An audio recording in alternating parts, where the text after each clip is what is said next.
呢一日係春香參加佢哋高中同學畢業3週年嘅聚會，佢打扮得好好睇睇，滿心期待再一次見翻啲舊同學。正準備入餐廳嘅時候，突然間一道金光閃過，做乜嘢？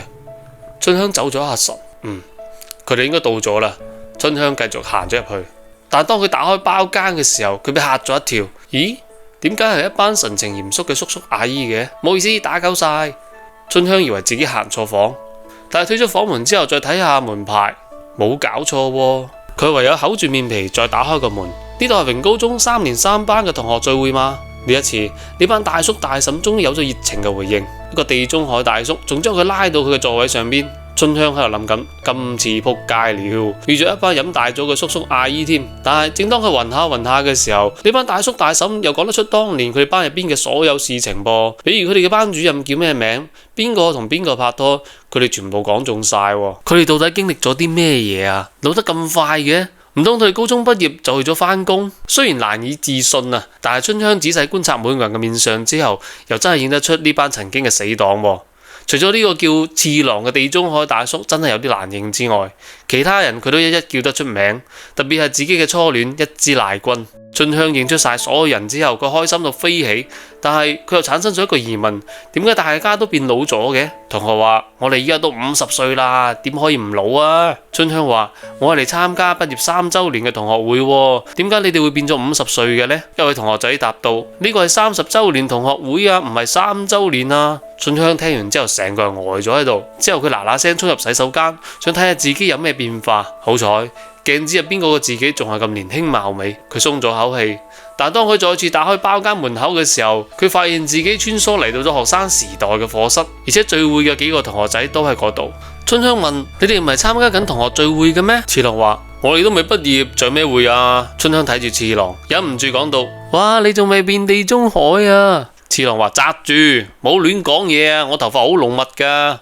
春香話：30年之後你就會變地中海噶啦。大家就好好奇，點解你知道30年之後嘅事情嘅？冇啊，我淨係想知道大家30年之後會變成點啫嘛。春香望住佢哋，一時之間感慨良多。啱啱先見過佢哋50歲時嘅樣，依家又翻到佢哋後生嘅時候。跟住佢又問起大家對於未來有咩夢想？有人話佢嘅夢想係開一間餐廳，有人話自己想做演員，有人話想做一個政治家。次郎就話做人嘅嘢最緊要就係開心。到咗一枝賴君，佢話佢嘅夢想係開公司。正當春香含情脈脈咁望住一枝賴君嘅時候，大家又問到：咁你呢？正當春香想回答嘅時候，佢隱隱約約聽到有人喺度呼喚緊佢，而課室後面嘅門窗泛起一陣陣嘅紅色。佢不由自主咁行咗過去，一開門即刻又翻到30週年嘅聚會現場。同學笑佢咁快就飲醉啦？唔係啊，佢諗翻以前啲嘢啫嘛。聽到佢咁講，大家嘅面色瞬間又嚴肅咗起嚟。之後春香就話：你哋記唔記得我哋以前試過坐埋一齊暢談對未來嘅夢想啊？唔知道大家嘅夢想實現咗未呢？於是呢班叔叔阿姨又開始講起佢哋依家嘅現況啦。有啲人已經離咗婚3次，有啲人成為咗公務員，想做演員嗰個依家已經係個家庭主婦，每日對住老公演戲，算係間接實現咗自己嘅夢想啊。而次郎被春香問起嘅時候，佢就非常之為能咁講，佢每日都覺得非常之悠閒，實挺即係冇嘢做啦。而一枝賴君的確開咗間自己嘅公司，睇嚟大家都或多或少實現咗自己嘅夢想噃。突然間，春香又聽到有人喺度呼喚緊佢，佢又翻去咗當年嘅課室。原來大家總喺度催促緊春香，要佢快啲講出自己嘅夢想啊！講出嚟有啲唔好意思，因為春香嘅夢想就係成為一個新娘。同學仔於是八卦起嚟，問佢咁新郎哥係邊個啊？佢眼神逐漸望向自己嘅心上人一枝賴君，佢似乎喺度等緊佢嘅答案。一枝賴君對佢輕輕點咗下頭，但就喺呢個時候，坐喺隔籬嘅次郎特登搞起咗惡作劇噃。係我啊？你中意嘅係我啊？正喺度玩緊嘅時候，牆上嘅獎狀跌咗落嚟，一枝賴君英雄救美救咗春香，但亦都劃損咗隻手。春香好心痛咁望住一枝賴君，但係突然間佢嘅視線又翻咗聚會現場噃。啱啱企喺自己面前嗰個靚仔，依家又變翻50歲嘅中年大叔啦。春香單獨叫咗一枝賴君出嚟，要睇下佢隻手，原來嗰個傷疤仲喺度。春香十分之難過，佢問一枝賴君係咪已經結咗婚啦？一枝賴君話未啊。咁你仲記唔記得我哋之間嘅約定啊？約定？聽到咁嘅語氣，春香明白晒。一支賴君肯定係忘記咗嗰個約定，於是佢講咗聲對唔住就走咗。春香好失落咁行翻去包間，佢聽到幾個同學仔都喺度密針緊，咁樣落去唔係辦法啦，快啲啦，冇時間啦。呢個時候，一支賴君行到春香後邊，用咳嗽聲提醒咗大家。見到春香，大家又即刻切換咗另一副嘴臉。春香追問：你哋究竟討論緊咩啊？次郎即刻轉移話題：唔好講啦，唔好講啦，快啲過嚟影相啦！但係一影完相，大家又消失咗啦。春香驚慌失措，佢開咗另一道門。呢一次佢將見翻嗰班年輕嘅同學仔啦，佢哋坐埋一齊，其中仲有人講到：春香今次實遲到啦，我哋忍住先啦。跟住金光一閃，佢又醒咗過嚟，但係佢今次見到非常之可怕嘅情形，幾個老同學圍埋一齊，神情肅穆，手入邊仲攞住匕首，仲有一啲蠟燭之類嘅物品。春香終於忍受唔到啦，佢知道大家實有嘢瞞住佢，見大家都唔講，佢仲搏命從大家嘅物品入邊抄嘢出嚟，希望可以揾到啲線索。終於俾佢揾到一本筆記簿，上面日期寫住2007年，而呢個年份正係佢哋畢業後嘅第30年。唔通我穿越嚟咗未來嘅同學會？呢個時候，一支賴君問佢：你真係咩都記唔起咩？咪就係畢業3周年嘅聚會咯，仲有咩嘢可以記起？跟住次郎就話：呢度唔係同學會，而係通靈會。次郎話：自從嗰日晚上之後，佢就有咗通靈嘅能力。今次係大家委託佢召喚春香出嚟嘅。召喚？春香滿懷疑惑咁問：唔通我已經？